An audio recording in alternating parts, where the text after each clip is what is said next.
GF. All right. GF, you able to hear me? Yes, I am. How are you doing today? I'm doing well, my friend. What is your faith persuasion? Protestant. Okay. You wanted to know how Mary is the woman of Revelation. Yeah, just to be Okay. clear, because I've heard I've heard discussions about that, and so I'm curious as to what the case is. I've heard a connection to Genesis 3:15. So Mm-hmm. for me, I'm just curious in a step-by-step fashion, how are you establishing that she is the woman in Revelation? And then my second question related to that, Well, well, let's deal not with that one necessarily. first. Let's deal with that one first. Okay. Let's deal with that one first. Uh, does the woman in Revelation 12 give birth? Yeah, it says to a child that will rule the nations. Who is that child that will rule the nations with a rod of iron?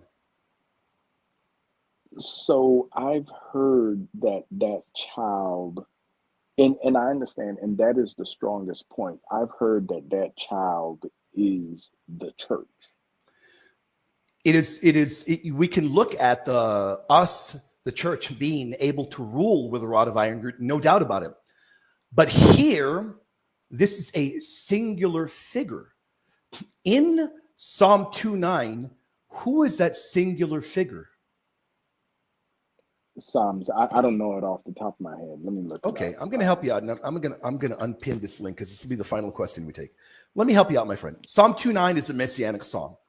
That is about the Messiah that will rule with a rod of iron. That is being quoted in Revelation 12.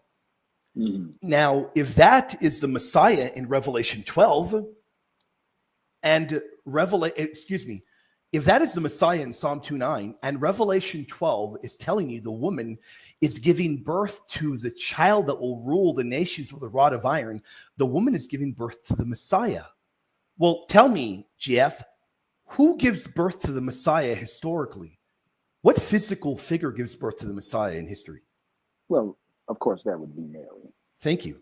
So then, logically, as the early church fathers clearly saw, the woman of Revelation 12 is Mary.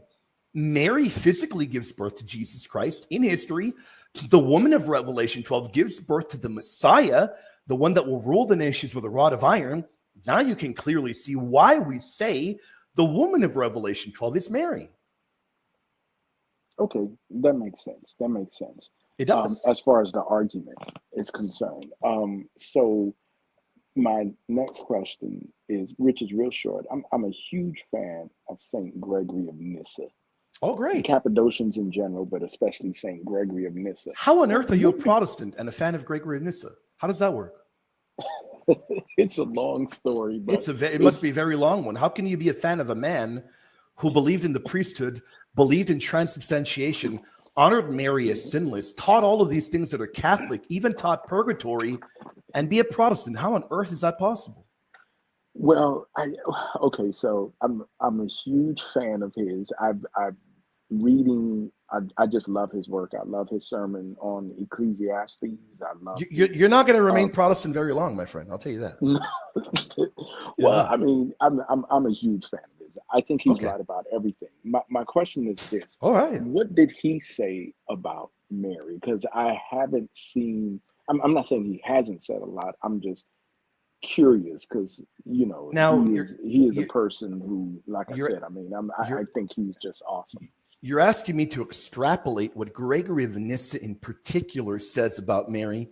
I mean, off the top of my head, every single thing that Gregory of Nyssa says. Now, if I knew that off the top of my head, my goodness, it would be a pretty amazing thing. But off the top of my head, I don't know every single thing Gregory of Nyssa taught about Mary. But what I can do is I Okay, can yeah, is look. there a source or some place I I could can look go at to Gregory of read it? Nyssa.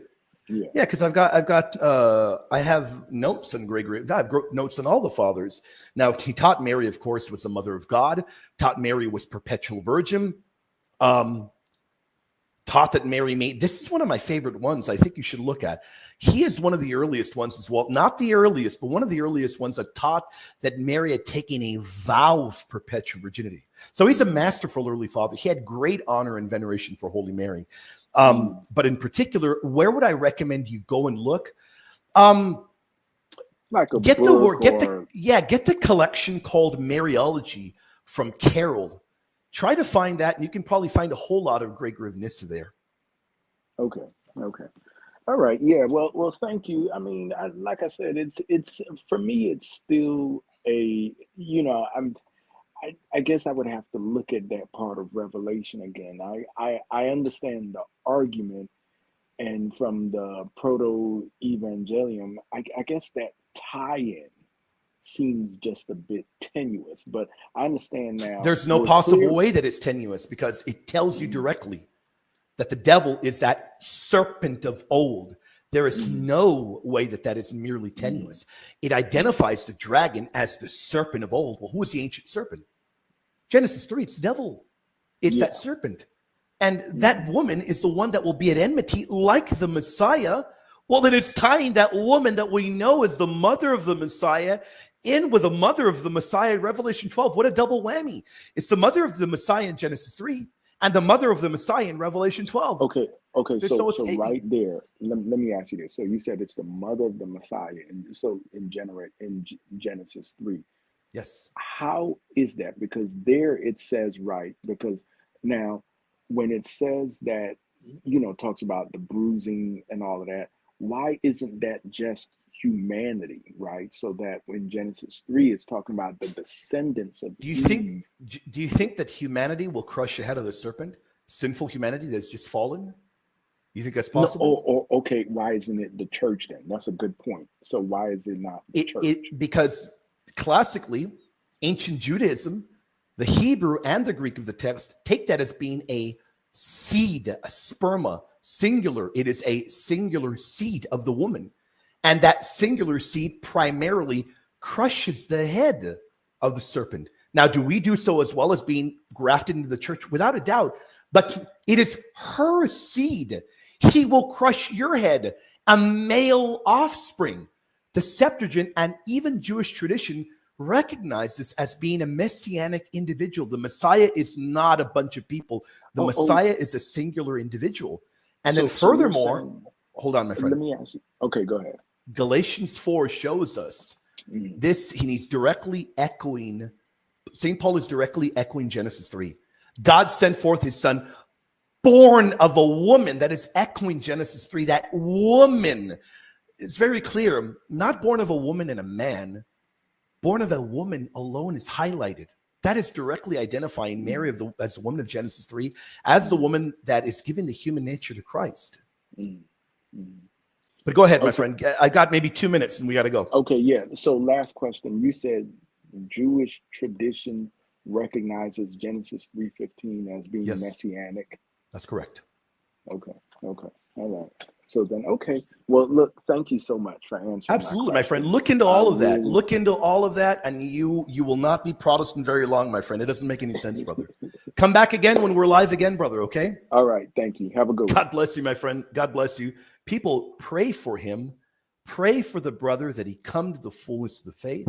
And pray for me. Everybody, I want to tell you all, I had a phenomenal time with you all.